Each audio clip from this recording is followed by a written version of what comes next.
시청자 여러분 반갑습니다. 마을 공동체를 짝사랑하고 또 도시재생에 푹 빠져서 27년 동안 마을과 지역과 그리고 도시재생 현장에서 현장을 누비고 다녔던 안평환입니다. 반갑습니다. 예, 지난 이제 4년 동안 광주 도시재생 공동체센터 센터장을 맡으셨다가 지난달 퇴임하셨네요. 네. 예, 이제 초대 대표 맡았었고 또 연임까지 하셨는데, 그리고 난 다음에 퇴임하시니까 어떻습니까? 좀 시험섭섭하시겠습니다? 후회 없는 활동을 했다고 생각합니다. 근데 이 마을 공동체와 도시재생 현장에서 참 좋으신 분들을 많이 만나서 너무 기뻤고 행복했던 나날이었던 것 같고요. 특별히 그분들과 만나면서 많이 성장했던 것을 기억해 많이 남고 있습니다. 예, 지난 4년 동안 이렇게 되돌아보면은 어떻게 표현할 수 있겠습니까? 어떤 시간이었습니까? 4년 동안은 어떻게 보면 도전과 긴장, 감동 그리고 성장 네. 뭐 이렇게 네 가지 키워드로 말씀을 좀 드리고 싶은데요. 우선 이 조직이 4년 전에 처음으로 광주시가 출연하는 출연기관으로 처음으로 창립된 센터입니다. 그러다 보니까 창업 조직으로서 성격을 갖고 있기 때문에 저에게는 도전이었고요. 두 번째는 이제 이 뭐랄까 센터를 만들면서 조직을 꾸리고 또 비전을 수립하고 직원들을 채용하고 사무실을 또 새로 개소하고 뭐 이러다 보니까 그 과정은 대단히 조직 운영 시스템을 구축하는 긴장의 과정이었던 것 같아요. 그런데 그 노력의 결과로 광주역 그 도시재생 뉴딜 사업을 통해 국비 250억을 확보하는 등 그런 쾌거를 이루면서 감동의 시간도 있었고요. 네. 마지막으로는 이제 제가 이런 과정을 통해서 좀 성장했던 그런 시간으로 기억을 하고 있습니다. 예, 이제 주로 하셨던 일이 도시재생 그리고 이제 마을 공동체 복원 이런 일이었는데 뭐 이런 일들이 일상 속에서 쭉 진행이 됐습니다만은 좀 더 이제 조직적이고 체계적으로 이런 일들을 진행하신 걸로 알고 있는데 이 도시재생 마을 공동체 이런 말들이 우리가 그냥 듣기에는 굉장히 편한 말이긴 합니다만 또 어려운 말이기도 합니다. 네, 또 그 네. 안에 담고 있는 여러 가지 의미들도 많고요. 좀 설명을 해주시면 좋겠습니다. 10분에서 15분 거리에 있는 작은 소모임들의 관계망으로 좀 이해하시면 어떨까. 이웃 간의 관계망 그렇게 이해하시면 될 것 같은데 도시도 그 성장하고 태어나고 성장하다 보면 쇠퇴하고 늙어가잖아요. 그런 쇠퇴하고 늙어가는 곳을 새롭게 활력을 불어넣어서 좀 뭐랄까 다시 태어날 수 있도록 만들어가는 과정이 도시재생인데요. 쉽게 말해서 우리가 양림동 하나를 예를 들면 네. 양림동이 근대 역사 문화가 제일 많이 보유하고 있는 오래된 동네였잖아요. 근데 최근에 한번 보십시오. 카페뿐만 아니라 여러 민간 자본이 투여돼서 너무나 활성화돼 가지고 토요일 일요일이면 주차할 공간이 없을 정도로 사람들이 붐비고 있잖아요. 그러듯이 그런 쇠퇴한 공간도 양림동처럼 많은 사람들이 붐벼서 또 그런 상권이 활성화되다 보니까 일자리도 만들어지고 또 거기에 경제도 살아나서 뭔가 도시가 활력을 되찾는 것. 이게 이제 도시재생인데요. 특별히 도시재생 마을 공동체에 관심을 갖게 된 계기가 있었습니까? 이게 어떤 일을 사회를 위해서 기여할 수 있을까 고민을 하는데 그게 필이 왔던 것이 공동체였습니다. 예, 그래서 이제 공동체를 구체적으로 현장에서 어떻게 실현할까 고민하던 끝에 골목과 마을에서 추진하면 좋겠다. 우리도 좀 실속을 다지는 광주가 될 수 없을까 그런 고민을 했었죠. 골목에 마을에 이렇게 들어가서 주민들과 함께 그런 공동체를 일궈 나가는 것이 제가 인생을 한번 걸어볼 만한 일이 아니겠는가. 마을 공동체의 시작을 소위 말해 1998년도에 시작을 했고요. 이제 한 20년이 넘어갔죠. 그런데 네. 이제 그런 일을 하다 보니까 문재인 정부 들어서서 도시재생 뉴딜 사업이 시작된 겁니다. 그동안에 이제 도시재생 분야에서도 여러 가지 일들을 하셨고 그래서 우리 광주의 도시재생에 대해서 누구보다도 잘 알 거라 이런 생각이 좀 듭니다. 그런 측면에서 우리 광주의 도시재생 현황, 현 실태 이런 부분에 대해서 좀 말씀을 좀 해주시면 좋겠습니다. 광주가 도시재생의 대상지로 퍼센트를 보면 약 60%가 넘어갑니다. 네. 그만큼 5개 구 자체가 전체적으로 도시재생 지역이 좀 많은 현실적인 상황인데요. 그 뭐랄까 전면 철거를 해가지고 네. 싹 쓸어버리고 거기 아파트 짓는 것에 개발이 이루어졌던 것이죠. 그러다 보니까 그 상황에서 벌어지는 문제는 뭐냐면 사회적 약자들은 내쫓겨나게 되고요. 공동체는 파괴돼 버립니다.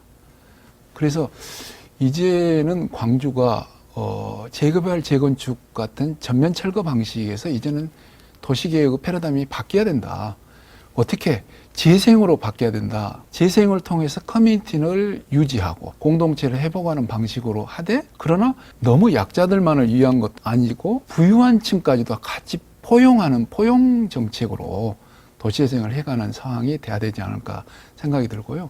우리 광주시에는 지금 5개의 구가 있는데 그 구들 중에서 도시재생이 좀 가장 필요한 구, 어떤 구가 된다고 생각하십니까? 그 도시재생의 지역을 구분하는데 3가지 네. 이 기준이 있어요. 하나는 이 주택의 노후화 정도가 심한 경우. 두 번째는 그 산업체가 급속히 빠져가는 경우. 그 다음에 네 번째가 인구가 급격히 감소한 경우. 이 3가지를 기준을 가지고 네. 도시재생 지역을 선정을 하게 됩니다. 그렇게 구분을 하다 보니까 2016년 도시재생 전략계획을 광주시가 수립을 했는데, 그때 의거에서 말하자면 남구가 제일 그 도시재생 지역이 많은 지역, 네. 그 다음에 동구, 북구 이렇게 3지역이 좀 많고요. 서구하고 광산구는 조금 더 도시재생 지역의 측면보다는 기존에 민간 자본이 많이 들어와서 좀 개발이 더 됐던 곳으로 현재 파악이 되고 있습니다. 네. 이 도시재생을 해야 되는 지역이 어떤 요건이나 이런 게 있습니까? 가장 중요한 게 사람의 문제인 것 네. 같습니다. 예, 결국은 딱 2가지가 갖춰야 된다. 사람의 문제에서 미친 공무원, 미친 활동가. 네.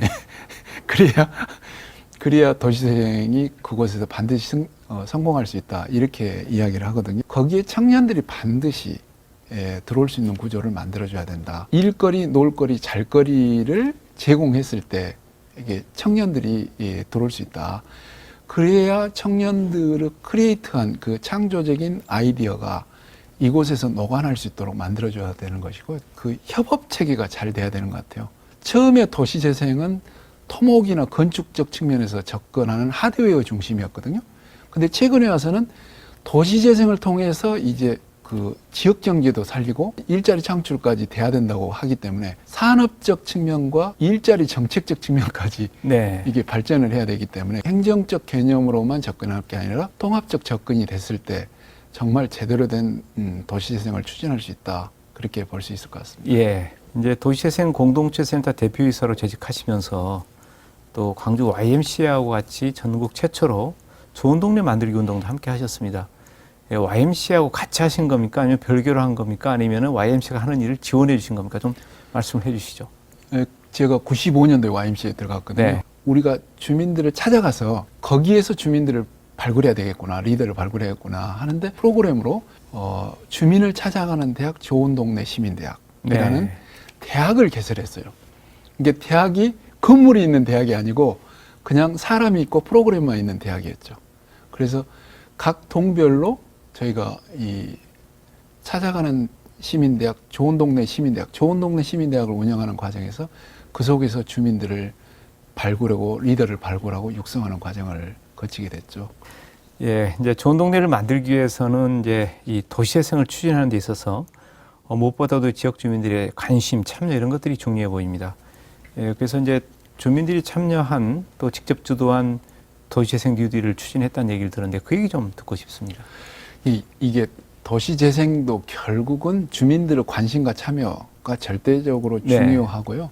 결국은 주민의 관심과 참여 없이는 성공할 수 없는 일이더라고요. 그래서 해보니까 그러다 보니까 이제 주민들이 결국은 역량이 갖추어졌을 때 성공적인 도시재생을 추진할 수 있는데, 그 역량을 그럼 어떻게 할 거냐 하는 측면에서 도시재생 대학을 운영을 하게 됐죠. 네. 그래서 도시재생 대학을 운영하는 과정에서 주민들의 역량을 키워가는 것이 됐고, 그런 가운데 도시재생의 이해를 충분히 하니까 또 주민들 사이에 도시재생에 대한 공감대가 형성하니까 일 추진하는 데서 성공적인 과정이 될 수가 있었고요. 또 하나는 이제 이 도시재생을 하다 보면 부동산 가치가 들쑥날쑥하거든요. 예. 예, 이게 그런 가운데 이제 세입자로 들어서서 살고 있는 또는 임대인들은 상당히 어려운 공경에 빠지죠. 그렇기 때문에 그걸 막기 위해서 건물주와 그 임대인 간의 상생협의체를 만들어서 상생협약을 했습니다. 그러니까 도시재생을 시작하기 전에 상생협약을 먼저 하고 우리가 부동산 가치가 오르더라도 이 조건을 지켜야 된다 상호. 그래야 오래 간다. 뭐 그런 상생협의체를 구성하기도 하고요. 또 하나는 이제 뭐 집수리 하는 데 있어서도 주민들의 요구를 좀 받아안고 그 요구에 맞춰서 뭐 일을 추진한다 할지 이런 식으로 결국은 주민들의 요구를 그대로 받아안고 추진하는 과정으로 계속해서 해왔다는 것을 말씀드리고 싶습니다. 예. 온라인상에서 주민 참여 시스템인 마을 이척척 네. 뭐 이런 것들을 만들어서 또 실제로 적용해서 일을 추진했다는 얘기를 들었습니다. 네. 덧붙여서 그 얘기 좀 해주시죠. 코로나19 상황 이전에도 주민들이 참여를 해야 되는데 사실 바쁘시잖아요. 네. 오프라인 상으로만 오시도록 하는 것도 현실적인 한계가 있거든요. 그래서 온라인 상으로 자신의 의견을 개진한다 할지 의사결정을 한다 할지 이런 마을의 자원을 발굴하는데도 이렇게 스마트폰을 통해서 자원 발굴이 바로 될 수 있는 구조 시스템이랄지 또 마을 총회를 하는데 우선순위를 정하는 결정을 해야 되잖아요. 총회에 직접 참여하신 분들만 아니라 온라인 상으로도 투표를 참여할 수 있도록 그런 시스템을 갖춘 그 온라인상의 주민 참여 시스템이 마을이 척척입니다. 예. 그러니까 이 마을이 척척이 코로나19 상황이라는 비대면 사회가 되니까 훨씬 진가를 발휘하게 된 거죠. 그래서 지금은 이제 주민들이 직접 이렇게 참여를 안 하시더라도 마을이 척척이라는 참여 시스템 프로그램에 의해서 자신의 의사를 피력하기도 하고 마을총회에 참여해서 투표권을 행사하기도 하고 또 마을의 좋은 자원들을 발굴해서 그걸 핸드폰에 올려주면 모두가 공유하기도 하고 그래서 도시재생을 추진하는 데 있어서 훨씬 효과적인 디지털 시스템이다라고 말할 수 있을 것 같습니다. 그리고 또 전국 최초로 영구 임대주택 공시를 청년들의 주거로 연결하는 그 사업도 했다는 얘기를 들었습니다. 예, 여러 지자체에서도 이 사업에 대해서 이제 눈여겨보고 벤치마킹도 했다는 얘기를 들었는데 그 사업에 대해서 좀 소개해 주시죠. 그 빈집의 문제였습니다. 전국에 약 100만 채 이상이거든요. 이 빈집을 어떻게 활용할 거냐 고민을 하던 끝에 하남 시형 아파트를 가게 됐어요. 그런데 이용구 임대 아파트에 공실이 10%가 있다는 거예요. 네. 저는 깜짝 놀랐죠. 왜냐하면 집이 남아있다? 이게 도저히 이해가 안 가더라고요. 그래서 직접 가서 확인해 봤더니 이용구 임대 아파트가 약 10%, 그러니까 1,500세대면 약 150세대가 비어있더라고요. 노후화돼, 30년 이상 노후화돼서. 그 다음에 두 번째는 교통이 불편해서. 그리고 세 번째는 비좁아서. 그러면 여기에 그 빈 공실을 청년들 주거와 연결하면 어떨까? 청년들에게는 주거 문제가 심각하니까 주거로 들어올 수 있도록 길을 열고. 네. 들어온 청년들은 주거를 혜택 받았으니까 그 지역의 공동체를 활성화시키는데 기여할 수 있도록 하고. 청년들이 가지고 있는 재능, 뭐 이런 친구들도 있어서 사진을 잘 찍으니까 네. 그 지역 주민들에게 사진을 찍어주는 것이죠. 또는 태권도를 잘해요. 그러니까 태권도를 잘하니까 그 재능을 그 아이들에게 태권도를 가르쳐주고 어떤 친구는 전기 수리를 잘해요. 그 집에 전기 문제가 발생할 때 그걸 수리해주는 그렇게 자기 재능을 기부할 수 있도록 그렇게 했던 거죠. 그러니까 지역사회가 함께 힘을 합해가지고 그 모금 활동을 통해서 리모델링 비용을 확보를 하고 그 1호점이 개소를 딱 하니까 이제 도시공사와 시가 움직이기 시작했죠. 그래서 지금 현재는 50개 아파트에 지금 청년들이 들어와 있고요. 그런 사례를 그대로 적용한 것이 두암동의 각하주공이죠. 그래서 거기는 20세대가 지금 청년들이 들어와 있고 근데 입주하자마자 코로나19가 딱 발생한 겁니다. 네. 그러다 보니까 우산동 시형 아파트는 충분한 오리엔테이션과 청년들이 충분히 오리엔테이션이 이루어진 가운데 일이 추진되다 보니까 안착이 됐고 각하주공은 뭘 해보려고 하는데 코로나 때문에 모이지 못하면서 일이 추진되다 보니까 다소 조금 미흡한 점이 나타나기도 하고 있습니다. 예. 예, 말씀 듣고 보니까 정말 여러 가지 다양한 일, 또 많은 일을 하셨는데 그 중에서 이제 대표할 만한 혹은 기억에 남는 일이 있다면 이게 소개를 좀 해주시죠. 방금 전에 말했던 빈집을 청년주거로 연결하는 것도 대단히 네. 기억이 많이 남고요. 그리고 이제 뭐 국비를 받아와서 뭐 처음 시작할 때는 도시재생 하는데 전혀 예산이 없었어요. 네. 그래서 도시재생 하려고 하는데 예산 자체가 없기 때문에 제일 먼저 저희 도시재생 센터가 만들어지고 나서 제일 먼저 했던 일은 역시 국비를 확보하는 데 주력을 했고, 그 첫 사업이 광주역 도시재생 경제기반인 뉴딜 사업 250억 광주시와 협력해서 받아왔고, 그게 이제 지금 4년이 지난 상태에서는 한 곳도 없었던 도시재생 지역이 14곳으로 늘어났고, 네. 그 국비도 약 1,400억 원이라는 어마어마한 돈들을 그 자치구 센터, 자치구에서 고생을 많이 해주셔서 확보해 왔고, 또 거기에 종사하는 청년들, 청년 활동가들, 또 도시재생 활동가들의 일자리가 약 70여 개가 늘어났고, 제일 제가 뭐랄까요, 기억에 남고 제일 흐뭇한 것은 우리 직원들이 도시재생 공동센터 직원들이 17명인데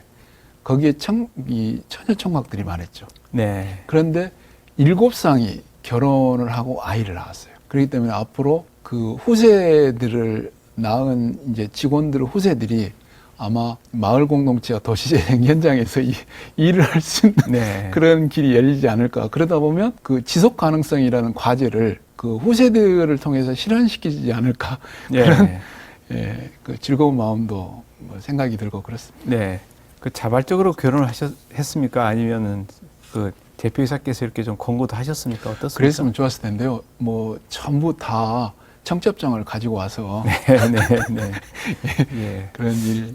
예, 있었습니다. 정말 좋은 일 많이 하셨는데, 이제 반면 또 이제 일이 끝나고 나면 뭔가 또 아쉬운 점도 분명히 있습니다. 내가 좀 이런 것들은 좀 더 신경 썼어야 했는데, 이런 부분들은 좀 못했네, 이런 부분도 있을 텐데, 어떤 게 있을까요? 가장 뭐랄까 힘든 것은 이제 도시재생 현장 지역에 일 진척이 좀 속도가 나지 않는 것. 예.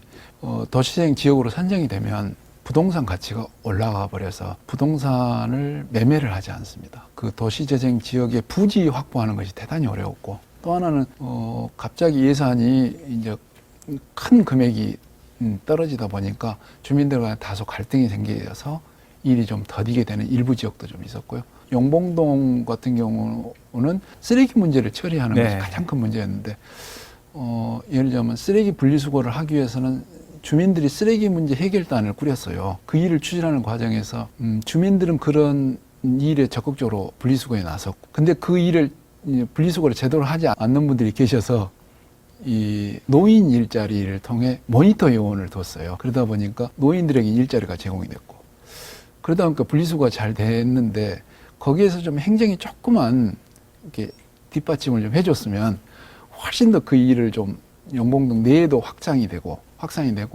전체적으로 좀 늘어날 수 있었을 텐데, 뭐 그런 점도 아쉬움이 좀 있습니다. 예.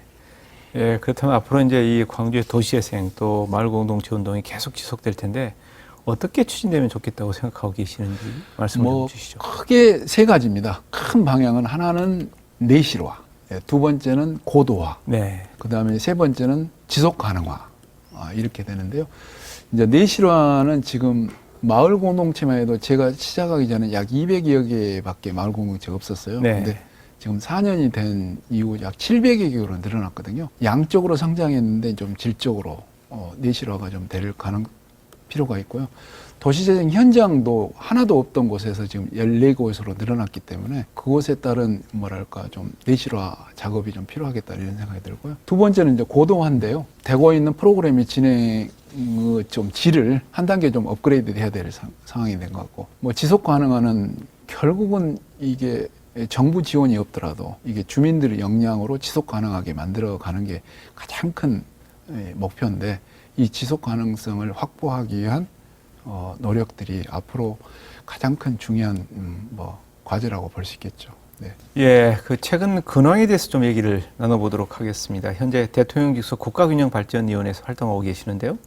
먼저 대통령 직속 국가균형발전위원회가 어떤 일을 하는 곳인지 소개 좀 해주시죠. 지역 간에 이제 불균형을 해소해야 되고, 네. 또 국가 균형발전 정책이 좀 실현돼서 그런 균형발전이 이루어질 수 있도록 하자고 하는 취지로 만들어진 위원회이기 때문에 저는 거기에 자문위원으로 활동을 하고 있는 상황입니다.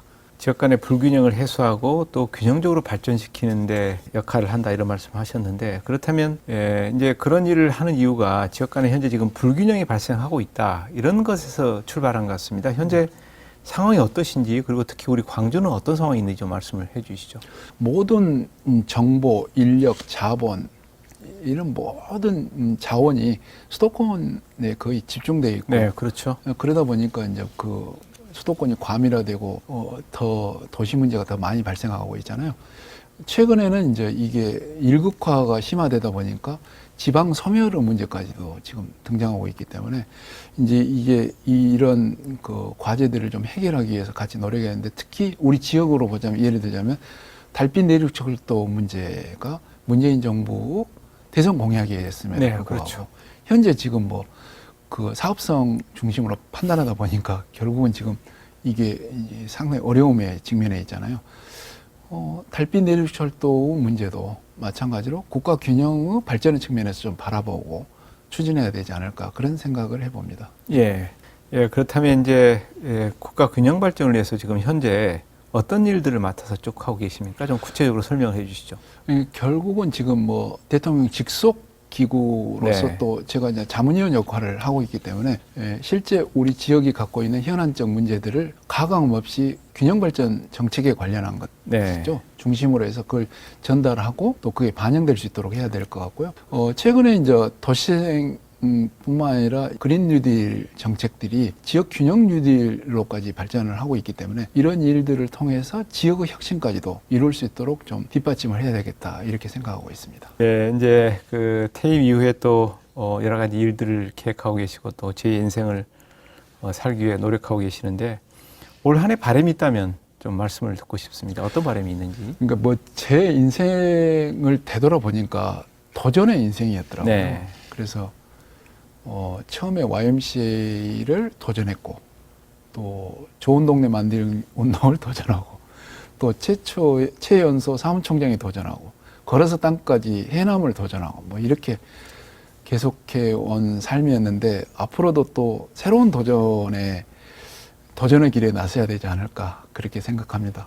아무튼 많은 응원 부탁드리겠습니다. 예. 네. 뭐 그동안에 이제 살아오신 것처럼 앞으로도 또 사람 중심, 또 우리 공동체 중심, 또 네. 우리 살기 좋은 지역을 만들기 위해서 많은 활동, 또 활발한 활동 기대하겠습니다. 오늘 말씀 잘 들었습니다. 네. 예, 고맙습니다. 네, 감사합니다.